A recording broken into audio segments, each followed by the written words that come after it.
tension আছেন আজ আমরা সন্ধ্যার পর ভিডিও লয়ে এলাম ওইটা কচু শাক কেন রান্না করে দিয়ে ডাহাইও মাঝি ওনারা এই কচু শাক অনেক আবার লক্ষ্মী শাকও হয় এই সোডা খাইলে আমরা হয়তো কচু শাক খাইলে নাকি চোখে জুতি পারে তো ওনারা এই কচু শাক নোনা মাছের মাথা দিয়ে না ফাটার নাম কি জাল জাল কাঁচামরিচ দিয়ে যদি রান্না করেন তাহলে গরম গরম ভাত দিয়ে না খাইতে ওনারা সেই মজা খাইবেন শুধু কচু শাক দিয়ে না ভাত খেলে পারিবেন তো এইটা খাইলে বলে চোখে জুতি পারে তো ওনারা খাইবেন বেশি বেশি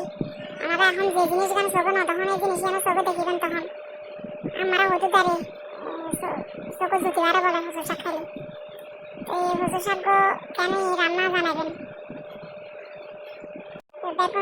ধন্যবাদ আর ভিডিও করতে পারলে